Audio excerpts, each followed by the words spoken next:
Hi, I'm Trish. Welcome to the Gig House Kitchen. Today we're going to make some delicious eat any time of the day apple and cinnamon rolls. So let's get down to it.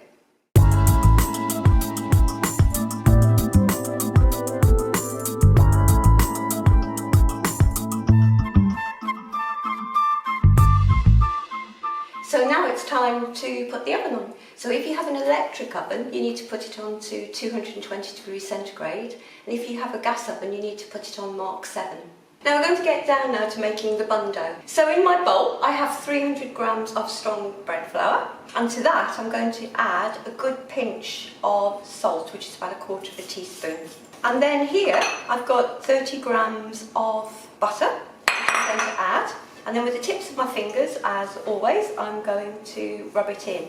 This is just a basic bun dough, which I use for absolutely everything. SJ, my eldest daughter, emailed me some cinnamon rolls that she made the other day, which had an egg in. And she said they tasted very nice, but they were really hard. I've never ever made bun dough with an egg that's worked. So I just stick to the basics. If it's not broken, don't fix it. That's my philosophy on life. There we go, that's rubbed in.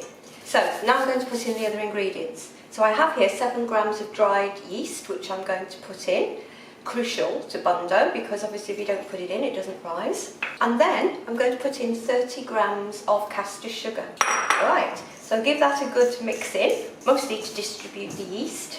That's the dry ingredients ready, so now we're going to get on to the liquid. Now I have here 175 mils of milk, which I'm going to just warm up for a minute in the microwave, so I'll see you in a sec. I've just warmed my milk in the microwave and I overwarmed it, so it was a wee bit hot. So I've just had to stick an ice cube in there to cool it down. Anyway, that's ready now. So I'm going to pour it in. I've got slightly more than I need, even if I don't include the ice cube, so I'm not going to put all of it in to start with, and I'm going to give it a good mix. I don't know if I'll need the rest of that, but I'll see how I go.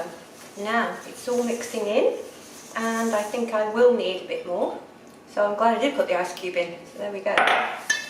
Now it's very important with any bun or bread dough that it's quite sticky. If it's not, it will be very hard to roll and it won't rise as well. Sometimes very sticky bread doughs and bun doughs actually work the best. Right, I'm going to get my hands in. And that seems pretty good. So I'll take it off the wooden spoon, mix it together. I won't think I need any more liquid. There we go. And I don't think I'm going to need much flour down either. Probably just put a little bit down, but not very much. So I'm going to give this a really good knead now for about 5 or 6 minutes. So I'll see you in a little while. Okay, so I've been kneading this now for about 5 or 6 minutes, and I'm going to give it its first rise. So I've got my bowl here, which I haven't washed yet. I'm going to put some flour down, stop it sticking. I'm going to put it into the base. So now I'm going to cling film it, and then I'm going to put it in a warm place for about 40 minutes until it doubles in size. So I'll see you in a little while. So our bun dough has been rising for about 40 minutes and is now double in size, and if I press it, it pops back, so it's ready to re-knead and shape. So I put it onto the work surface and I'm just giving it a little knead to again redistribute the carbon dioxide, strengthen the gluten, and I can feel that it's really nice sort of texture, nice and soft, so I think it's going to rise really well. So once I've knocked it back, it doesn't have to take long, just literally a minute. I'm going to roll it out and fill it with the traditional cinnamon filling, but I've added a little twist in that I'm going to put some pureed apple in it. It has the effect of sort of moistening it and just giving it a nice little sweet flavour. So I'm going to put some flour down, and I've got my rolling pin, so I'm going to fire my rolling pin and start rolling it out. Now again, it fights you back a little bit, so you have to have a bit of a workout on it, but eventually it will start to roll out.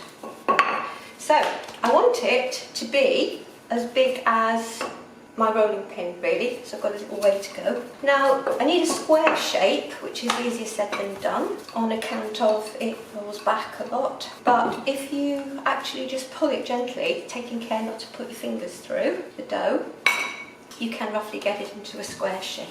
Are you there? Perhaps it was a bit ambitious to say as long as my rolling pin because it's a very long rolling pin. There we go. Right, I'm going to go for that. It's a bit like Chelsea buns where you sort of layer it, so I'm going to crack on with that. So the first thing I've got here is some butter. Now I've creamed this butter up a little bit because we want to spread it all over. There's about 40 grams here. So I'm going to put it all over. As you can see, it spreads very easily. Now when you're obviously putting it on with the palette knife, again, be very careful not to sort of rip it because it's quite thin. Right to the edge because we don't want the two of the buns not having any filling in. So there we go. And I have here my apple. Now this is not traditional to cinnamon buns, you don't really find this in, but I think it gives a lovely sort of flavour. So here I've got some soft brown sugar and a good teaspoon of cinnamon. So I'm going to put that in and give it a really good stir because we don't want it all in one place. There we go. And now what I'm going to do is literally sprinkle it on. I'm going to do this with my hand because I find that's easier. All over. Don't want any bare patches. And again, take it right up to the edge because otherwise two people aren't going to get anything in theirs. Now I have here 70 grams of sugar. So there we go. Now what we're going to do is roll it. So we're going to start at the bottom. It's quite a tight roll and you want it to be sort of quite even. There we go. The apple has an advantage of sort of holding the sugar into place. So there we have it. Oh, she says, but then it moves. So I'm going to put the join on the bottom. Now I have here a really well greased square tin and we're ready to start cutting. So I've got here a clean palette knife and I'm going to flour it and then I'm going to cut this into 8 or 10 depending how big you like them. I think I'm probably going to make this 8. So I'm going to cut it in half, a clean cut, and then I'm just going to mark it out. There we go. So now I'm going to cut that one and turn it over. The next one, turn it over. A little bit of fillings coming out, but there you go. So now I'm going to just flour my hands so they don't stick to them, and I'm going to start putting them in the tin, leaving a bit of a space in between. Now this tin's probably a little bit too big, but I'm going to put them quite close together. There we go. This one hasn't got a lot of filling, so I'm just going to put a little bit in that. And now I'm going to let it rise back in the hot place for about, I would think about 15 minutes. So I'll see you in a little while. So our cinnamon rolls have been rising for about 35-40 minutes and now they're ready for the oven. If I press them lightly, you can see them popping back out. So I'm going to put these now into my hot oven for about 15 to 20 minutes. So I'll see you in a little while. Our cinnamon buns are now baked and cooled on the cooling tray. So now I'm going to put the finishing touches to them. I have here, in a plastic bag, believe it or not, a portion of white glacé icing or sugar icing. This mixture is the one that we used in a previous episode for the ice bun ring, which you can see in the left hand corner. My daughter SJ actually said that she's tried this where you use a plastic bag, so we're going to see if it works. I've never done it before. And then I'm going to push it down.